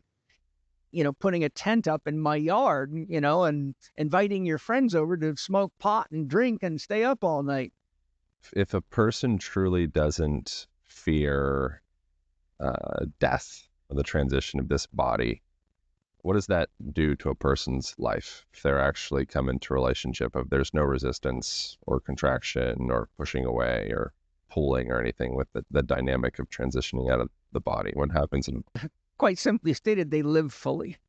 Fear of death stopping people from living tremendously. I mean, a huge percentage of the human population is radically holding back on living fully, exploring, and really stepping into the great opportunity of human existence, because of a perpetual fear of death or fear of injury or fear of lack of some kind. But, when a person's not afraid to die, the healthy aspect of it is you really engage life fully. The unhealthy aspect, which is usually in younger people, is you just do stupid things, and you're lucky if you survive yourself. Like young men do countless stupid things all the time, with cars, with drugs, with sex and every other thing they can get their hands on, because testosterone's a real hard chemical to manage for a young man. So those are the people I call young, dumb, and full of cum. Their biggest danger is to themselves. But the point is, a lot of them have the attitude of they don't think they can die. So they behave in ways that are not spiritual, but reflect the attitude of I can't die. But usually after a couple of broken bones or a concussion or two, they start waking up to the reality that they're in a physical body and has certain requirements, and that the angel of death can get dangerously close, especially to stupidity. I've heard you say all addictions are attempts to get safe love. Yeah. First of all, I define an addiction as any repeated behavior that does not produce the results you want. Any repeated behavior that does not produce the results you want. So you can be addicted to almost anything, and addictions are probably the most common thing I have to deal with clinically, because they're behind most people's health problems. But actually, in my experience of working with so many addicts, I've identified that almost all their addictions are attempts to get safe love. The number of people that have very traumatic childhoods at the base of their health problems and relationship problems is uncountably high. And so addictions, for example, no beer bottle ever complains whether or not you're a good enough kisser. Neither does a cigarette. But you could have gotten wounded because early in your life you kissed the opposite sex and they told you were a lousy kisser, and it just kind of broke your heart, and you haven't recovered from that. And now you're afraid to kiss people, for example, because you're worried about getting criticized. If people have been physically, emotionally, mentally, or sexually abused, then until they heal that, there's a lot of fear in them. And that fear stops them from feeling love through connection because they're afraid that the connection is going to lead to more pain. So heroin and alcohol and many drugs actually numb the pain that for the first time allows them to have a sense of freedom. If you translate that, allows them to feel connection, which is what love is. I define love as the flow of energy and information through empathic and compassionate connection to oneself or another, any other. So you can love a person, a place, or a thing, but there's a flow of energy or you wouldn't feel it. There's information. We all know there's a difference in what it means when someone says, I love you, from sarcasm to deep commitment. So there's the flow of energy and information through empathic, I feel, and compassionate, I understand, connection to self or other. So if a person can't get a sense of empathy and compassion and connection from another, then they will get it through whatever means they can, whether that means being a workaholic and loving your work, or being an addicted athlete, or addicted to alcohol, to drugs, to sex, whatever it is. I've heard you also say something along the lines of unconditional love, or maybe perhaps just opening ourselves to love, whatever kind of semantics words, can be scary because it will dissolve the ego. And if you really truly open yourself up to that, you'll have to allow the story, the architecture of the stories that you hold with yourself to begin to dissolve, or at least be open to that. But I feel like it's a lot of this is tied to this fear that we hold, a fear of death. And I've heard I was listening to a thing with Ram Dass, and there was someone was asking him a question, and they were asking around like the fear, and they said something along the lines of, it almost feels like it's like we have fear of the fear of the fear of the fear, and we play, and the fear can squirt out in different ways. Oh, I'm afraid of, financial stuff. I'm afraid of safety. Oh, I'm afraid of relation stuff. I'm afraid we get hurt. Is there something beneath the symptomology of fear that's like there's actually a core thread of fear that humanity holds? Am I getting too deep with that question? Is that No. If you read the book It Didn't Start With You by Mark Wu Lin, who is an expert on ancestral trauma and ancestral healing, one of the questions he teaches you to ask to identify what somebody's core wound is what is your greatest fear? And the process you go through is, if I said, Aaron, what is your greatest fear? And it's fear that I might not be successful. then I would say, what is your greatest fear of not being successful? That I might not feel like my life is meaning or of value. What is your greatest fear of not feeling a life of meaning and value? So you keep going that till you get to the reductio ad absurdum, the absolute core fear. And that's where, as a therapist, I have to start doing on the healing, because if I work at any of the higher levels of fear, it's like topping a weed, it'll just grow back, because it's a knock-on effect of a deeper fear. So my work as a therapist is to get to the core fear. For most people, it's fear of death. And then I ask them, what is your fear of death? And it can be a variety of answers. And kind of a paradoxical thing that comes to my mind, because of my level of awareness, when my children came in, I have a 45-year-old son. I wasn't quite so awake when he came into the world because I was only 18. But when Mana came in, I was 54, and Zoe came 3 years later at 57. So I had developed myself and my abilities quite a lot. And I also had studied childhood development and a lot of Steiner's teachings on how the soul incarnates and all the relevant things. So one of the questions I asked my kids is, and Mana gave the answer I'm going to give you now. Once Mana could carry a conversation, I said to him, do you remember what you were doing before you came into Mommy's womb? He said, yes. I said, what were you doing? He said, I was wandering around the universe all by myself, looking for a family. I was alone. And then he said, spontaneously, about 1 or 2 seconds, he paused, and then he said, oh, actually, I wasn't alone. I was with Zoe. And I said, well, what were you guys doing? He said, we were looking for a family. But then he started laughing. He says, but I got to Mommy first. Zoe had to wait. How old is he at this point that he's saying this? He was, I think, 4, and Zoe came 3 years after him. And so, then I asked him, well, why did you choose us and things like that? But both of them said the same thing. They said, we both have been watching the world and we see there's real problems, but we both have skill sets that are going to be needed for the transition the world's now entering into. And you and Penny and Mommy have the knowledge that will activate our past life knowledge to remind us of why we're here. So we specifically chose you to awaken us to who we are and why we're here. Okay. What would you say your suggestion for a parent to foster a child into this soul, into this world, and not contaminate them with too much adulthood at a young age? Well, the biggest fear any foster child has is the issue of abandonment. It's a very deep wound. Oh, I don't mean foster child. I just mean foster them into the world, like any child.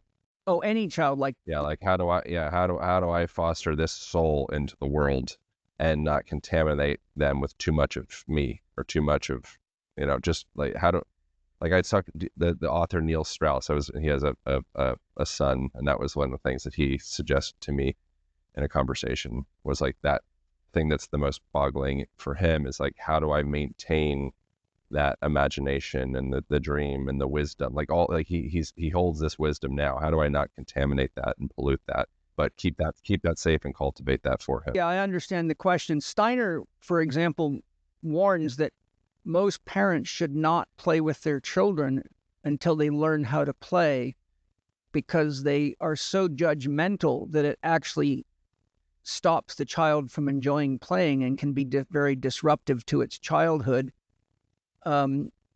He says that parents need to go learn to play like children by being around children and learning to emulate children. But they have this terrible tendency of, because children are so in the astral dimension and so in their right brain, because the right brain is the main mode of brain function, and there's a progression toward left brain starting at about 4 years, progressing through 12 years and beyond, which is why Steiner doesn't like teaching children how to read or giving them mathematics before age 7 to 10, depending on the developmental rate of the child, because it pushes them into their left brain and they lose touch with wholeness. And so you get what we have in the world today is, people that can fly airplanes but don't know how to eat or have a relationship. In a relationship, yeah. And this is also a huge danger with social media. But so step one is learn to play without attachment to outcomes, just simply to play. The next thing is the biggest misconception that parents make is that child is their possession. You're my child, and I'm going to shape you into what I want you to be. You're going to be a doctor or a lawyer or whatever it is. And so they forget that that is not their child. It was their spiritual obligation to give the child a body, but it's a very unique soul that comes in with its own guiding intelligence and its own soul contracts to fulfill and its own lessons to learn and its own gifts to bring to the world. And so the most important thing a parent can do is to clean, feed, nurture, and protect, but not to coerce or force the child to do or be. And this includes religion. Parents have a terrible habit of imposing religious ideals on people. And I've had to work with a number of sick children over the years because the parents were at their wits' end as to what to do. Often it starts in school with learning disorders and an inability to learn and angry outbursts and things that get kids put on psychotropic drugs by psychologists and psychiatrists. But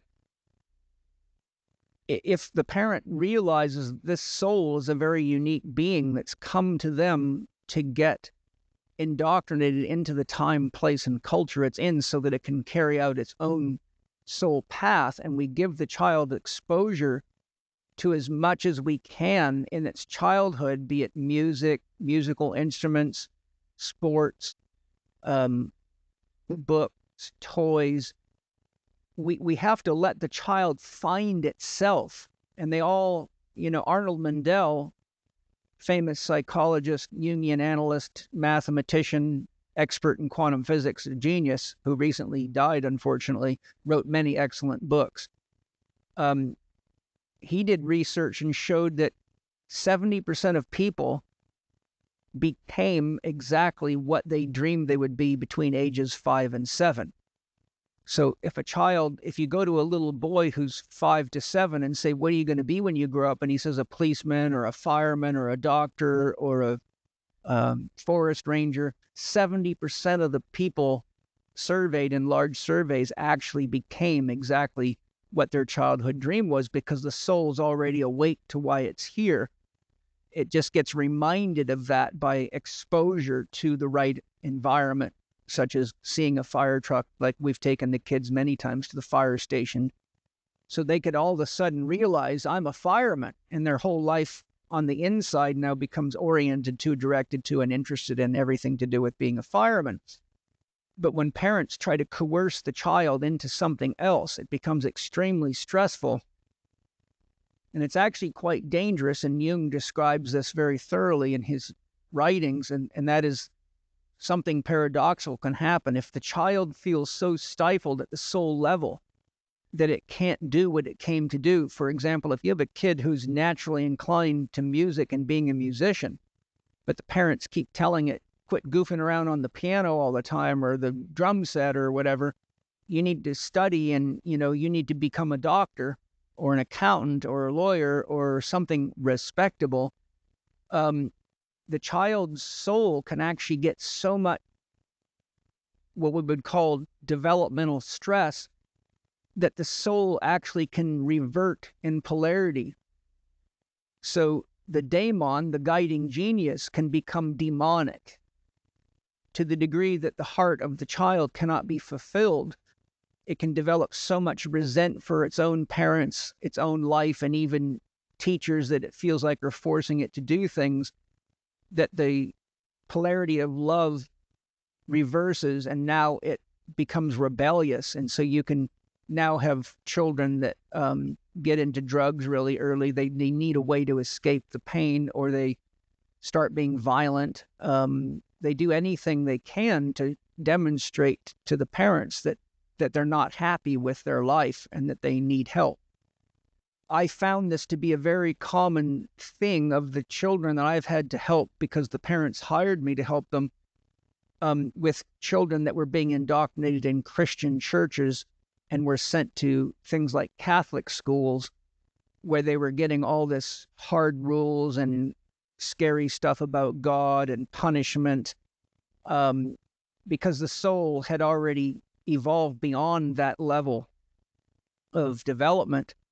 And it was extremely suffocating for the soul, and the soul felt like it was moving in the wrong direction. And in every single case, I was able to encourage the parents to put the child in a Waldorf school, and every time they did, the child began to blossom, and the behavioral disorders and health problem cleared up.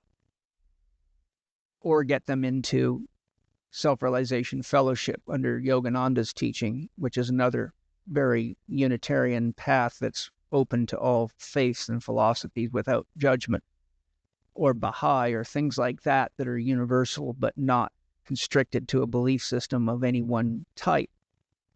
So the point is, parents have to be very, very careful about imposing their ideology onto a child at the expense of suffocating that soul, and that basically can lead that soul into a really hard period, which they may not be fortunate to come out of, because if they get caught in drug addictions and violence, they can end up in prisons and gangs. And I think that's one of the reasons we have so many problems with gangs, and so many people in prisons, and so many people that are anxious and depressed and suicidal. I mean, I'm sure you know right now the statistics of anxiety, depression, and suicide are at the highest levels they've ever been in recorded history in all age groups.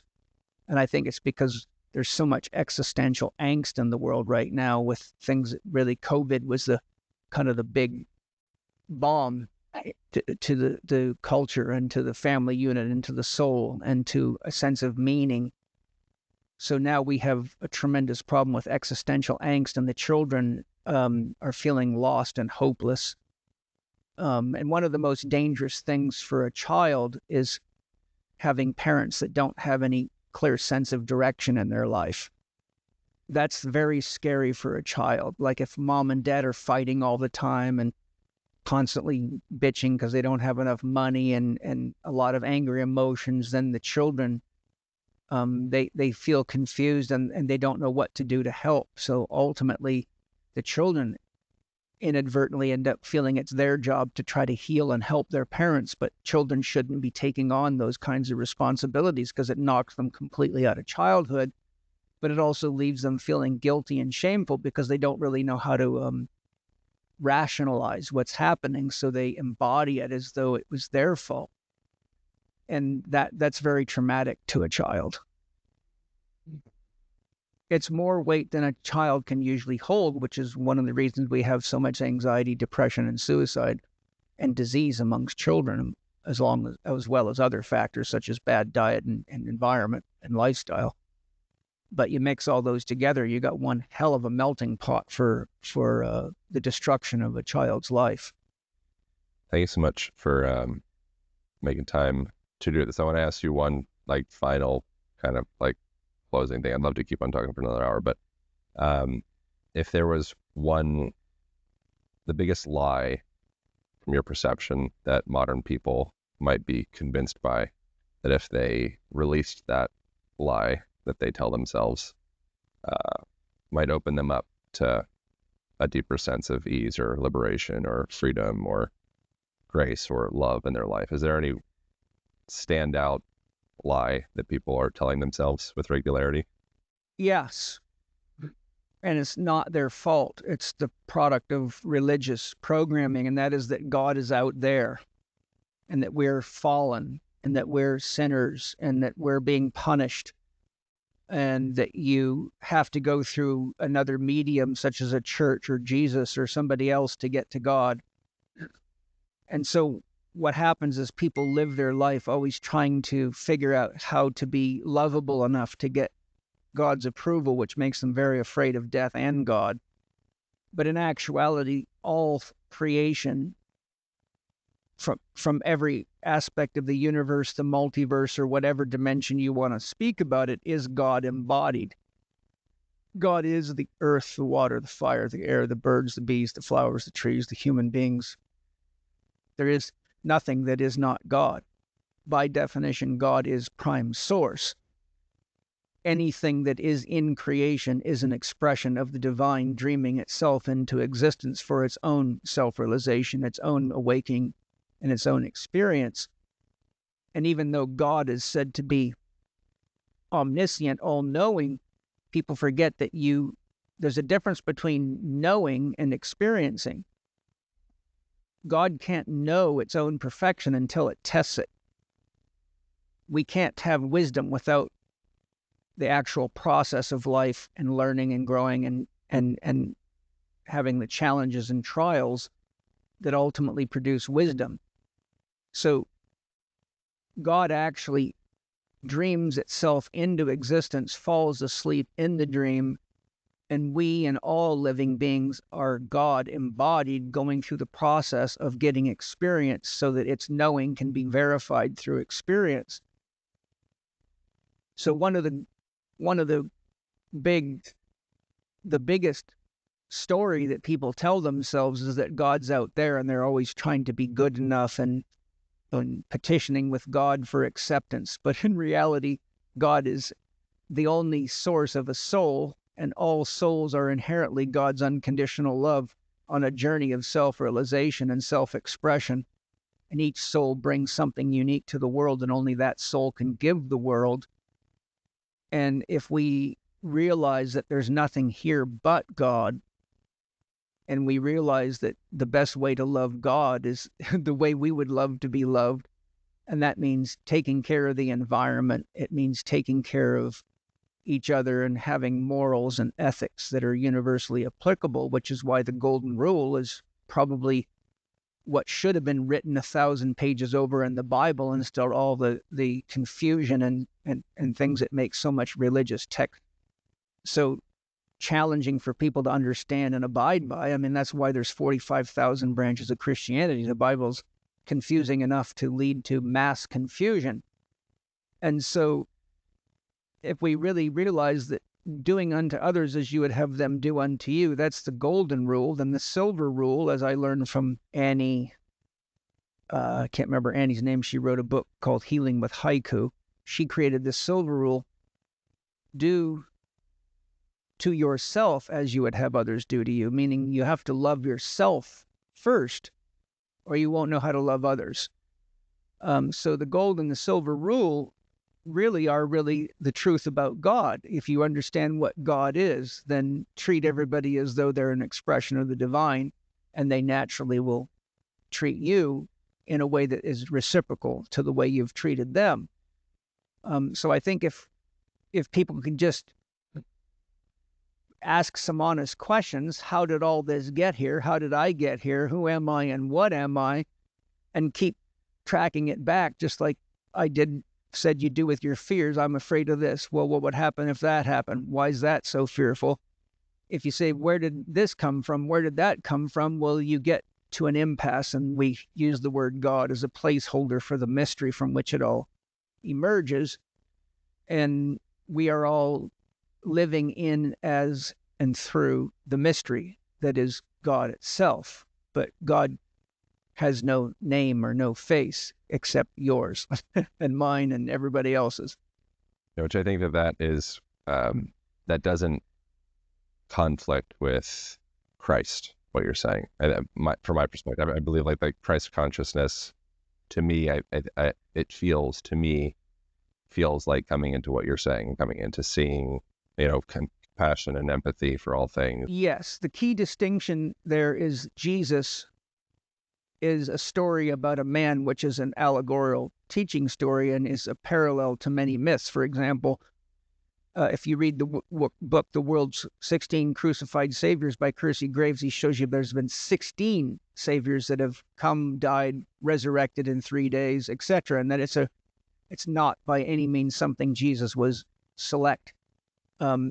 If you look, for example, Kersey Graves points out that a direct analysis of the myth of Krishna, which is much older than the myth of Jesus, there is 369 direct parallels between the story of Jesus and the story of Krishna, which means it's really almost a carbon copy with names and things changed. If you read the book Christianity Before Christ, the author shows you through analysis of many older myths that have repeated themselves throughout antiquity that the story of Jesus is a repeat of many of the most successful myths in the world, and religions have capitalized on that. So by definition, the word Christ, as it is applied to Jesus, is a title. It is not a name, and it means one who is united with the all. It means one who is in a state of unconditional love. So the Christ is, as you said, Christ consciousness, and the way we reincarnate Christ is to live from the heart and ask ourselves in challenging situations, what would love do now?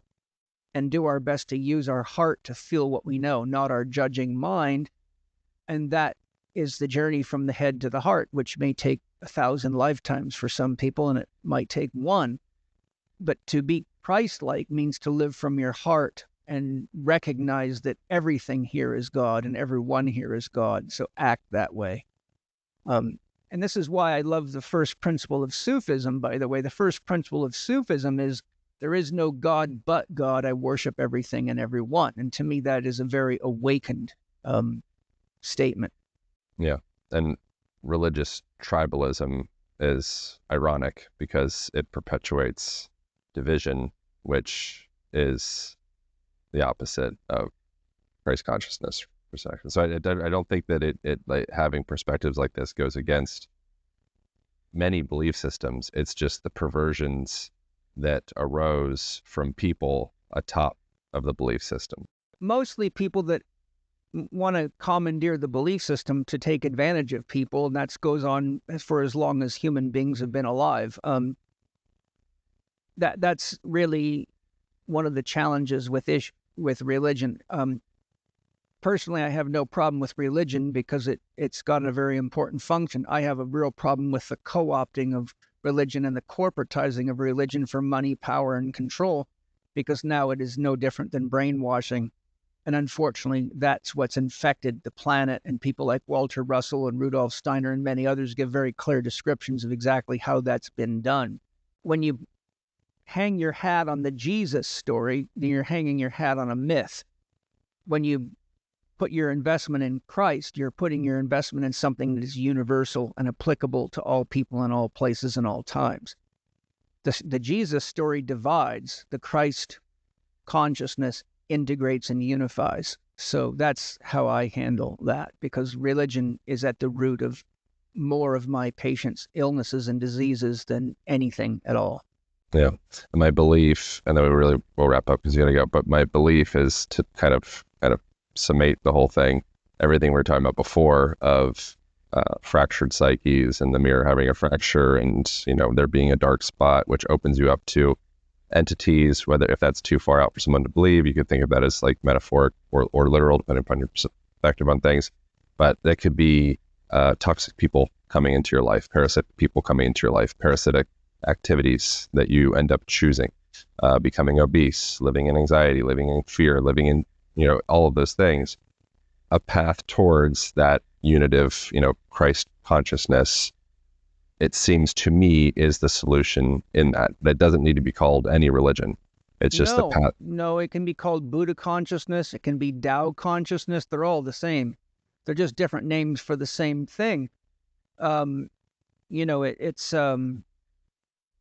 It's for Christians, it's very important to remember Isaiah 45:7, which is so truthful that about 25 or more years ago, the Christians begin changing that so it doesn't read the same. So in some Bibles, it won't say what I'm about to tell you, but I have a collection of a good 12 or 15 different Bibles from different periods, different countries, and different styles, so I can compare them. But if you look at the King James Version, Isaiah 45:7 says, I, the Lord, create the light and dark, good and evil. I, the Lord, do all these things. And the Christians hate that so much they changed it while telling everybody the Bible's the inspired word of God and never been changed, which is just silliness. But the point is that God cannot become conscious, know itself, or be conscious of an experience or its own growth and its own awakening and awareness to itself, because God, being unconditional, isn't conscious. That's why God dreams. God doesn't think. God thinks only after we have characters in the dream that can exchange energy and information between 2 points of sentience, which is the prerequisite of a mind.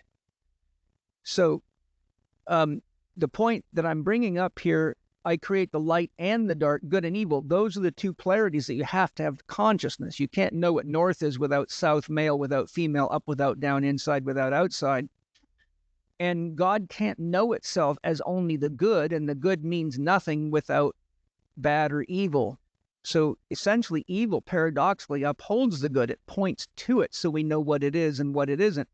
Evil is really the absence of love. Good is that which is good for everybody, which would be, as archetypally, good, beauty, truth, and love are that which is good for everybody. But you can't have truth without not truth, good without not good, love without not love. And so that creates a field of tension in which mind is able to make distinctions and discernments. And this is why the famous Jungian analyst and psychiatrist Edward Edinger said, consciousness is a psychic substance produced not blindly, but in living awareness of opposites. Point being, God has to enter into both of its polarities. It has to allow us the choice not to love so that we can love out of free will, or love is not authentic. You might as well be a blow-up doll or a robotic lover. Without good and evil, we could not have free will, and therefore we wouldn't really be alive or human. We would just be robots of some kind. And God itself can't know itself without exploring all of its potentials. So what we call evil is really God exploring the negative polarity of itself, and what we call love, good, beauty, and truth is God experiencing the positive polarity of itself. But those have to happen simultaneously, or God itself cannot make meaning. And if there's no capacity for meaning making, there's nothing for spirit to flow into. All you got to do is look at any time in your life you were doing something you thought was meaningful or meaningless, and you had no esprit de corps, no willingness to do a good job. It was more like an illness that you couldn't wait to get rid of. So because the function of God's dreaming in life is meaning making, so that God can evaluate its infinite potentials against reality to see what's ultimately true, we have to actually understand the function of these polarities and how consciousness is created and evolves. Or we can fall into a negative relationship with God and religion, because we can easily fall into the trap of saying, well, if God is love and God is God, then why all the evil in the world? But if we realize that without the choice to not love, we have no free will and we have no choice to love, and therefore we realize that that is the matrix within which consciousness is created and evolves. And without consciousness, then God has no way of knowing it is God. Because at the highest level, God is unconditional, so there's nothing to know or be there. And that is classically referred to as non-being. So if you study the metaphysical architecture of creation, above being, you have non-being. And this is why Arthur M. Young says, non-being is significant because it is aware of being. Being is all that is created in the matrix, created by the tension between good and evil, right and wrong, material, immaterial, etc. But that which is aware and paradoxically in but not in, which is paradox that only God can do, is what is aware of everything happening inside of itself, like you're aware when you've got to go to the toilet or you've got a gas pain or you're hungry. But it is, God is aware but capable of being outside of it, just like you can meditate and watch yourself thinking, but simultaneously pouring itself into it, which once again is such a paradox that most people haven't got the psychological maturation to deal with paradoxes, which is why we fall into the trap of believing highly polarized myths and thinking that it's the truth and being willing to kill others over it, which just shows a lack of conscious evolution in people like that. And the things that we are the most triggered by or charged by or have the most hatred towards or resistance towards would typically, I would presume, be breadcrumbs towards where we're stuck. Yes, yeah. Like attracts like and opposites attract. So to the degree you have a negative reaction to or an aversion to, it's almost always something within yourself that you don't want to look at, and that's how the shadow is made. So whatever you don't want to acknowledge as a quality within yourself, you have to create a scapegoat for, and that's what projection is. So if you're mad at your wife, but you don't want to tell her because she'll stop cooking for you, then you kick your dog. So the dog becomes the scapegoat for your anger towards your wife and your inability to convert that anger into understanding, empathy, and compassion for why your breakfast is late, as a metaphor. But if you can tap into Christ consciousness or Buddha consciousness or whatever, you develop compassion for your wife and for yourself for developing that sensation in that moment. And you can start to kind of heal. You can transcend the polarity. You can rise above the polarity. And then in that state, you become kind of like Christ consciousness and you become like a healing vehicle for the planet. Yeah, you become more, the more you do that, the more Christ-like you become, the more unified you become, the more integrated you become, the more whole you become. And really you can see where a person's at in their spiritual evolution. Simply put, as I teach in Spirit Gym, people at the beginning of their evolution are I-centric. All religions that are I-centric have it my religion against your religion. Ethnocentric religion comes from we-centric love. We love Christians, but we don't love anybody else. I love my family, but I don't love you. I love my children, but not yours. So we grow in consciousness and love from I-centric to we-centric to all-centric, where we realize all of us are expressions of the divine and that all scriptures are actually intended to help people navigate, undulations of life, and that we're all one and that we're all here to, love and live and create together to fully embody the truth of who and what we really are, which is what prophets and great avatars and people like Jesus and Muhammad and Buddha and Krishna and Lao Tzu, these are all just examples of highly evolved beings that incarnate to show us what it looks like to be at the level of living as unconditionally loving as possible, which is exactly why Jesus said, if your enemy hits you in the face, turn the other cheek. Love your enemy as yourself. Well, I've met 0 Christians yet that can do that. But I've met many that will kill you or accuse you or criticize you or ridicule you because you're of a different faith and haven't taken Jesus as your savior and things like that. And this is unfortunately rampant in most religions. So it's not just Christianity, it's just the state of human beings. And I'll close by saying we must remember the world is a schoolyard for souls that are about 3rd grade level of evolution. So the world's always kind of full of these kind of paradoxes and crazy traumatic experiences because most of the souls here are still very unevolved, with the occasional soul that comes to the world like a school teacher or a guide. So you get every now and then an Eckhart Tolle pops out of the park and says, here I am. Or, a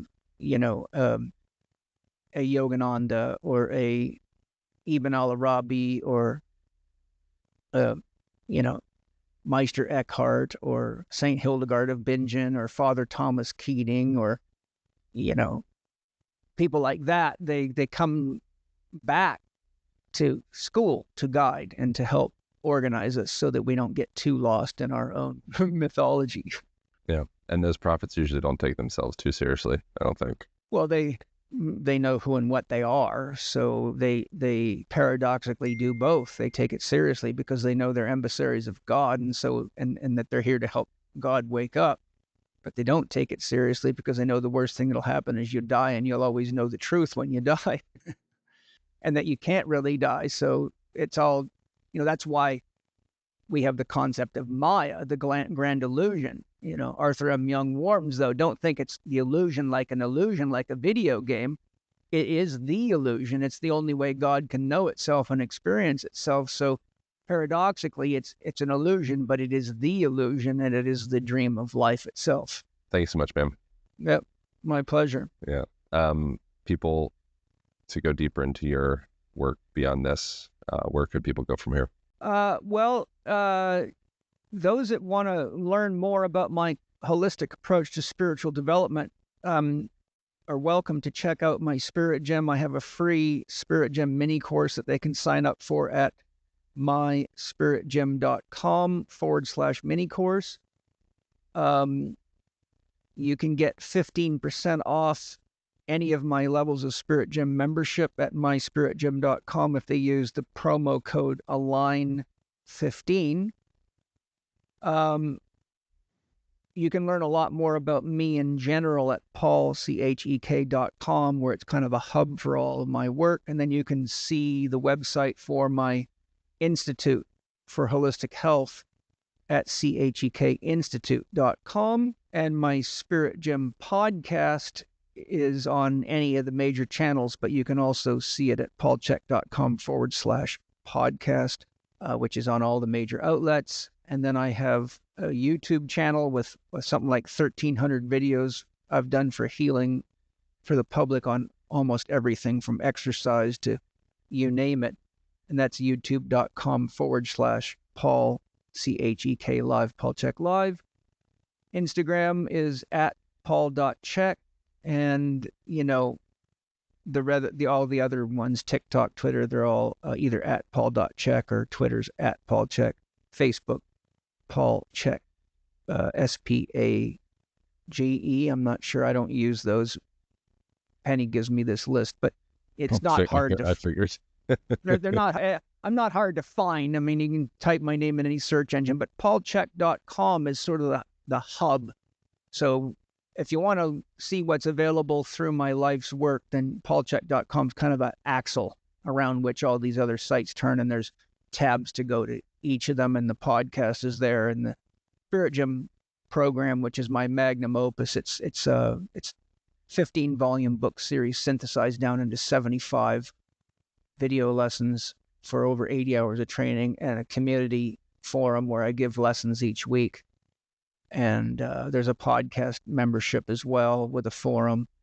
So spiritgem.com is really where I would encourage people to go if they want to join me in a quest for their own healing and spiritual growth and development through a sort of it's not a religious approach. It's really a meta myth approach where you can put any story in, and I just show you how to work with that story to create what you really want and identify what you came here to do as a soul and how to do that. Amazing. Thank you so much. I appreciate you. Thank you for tuning in. There's it. As all. We'll see you next week. Thank you guys so much for watching. If you enjoyed that episode, you might also enjoy this episode over here, as well as this one over here. Thank you for subscribing. Appreciate you. I'll see you in the next video.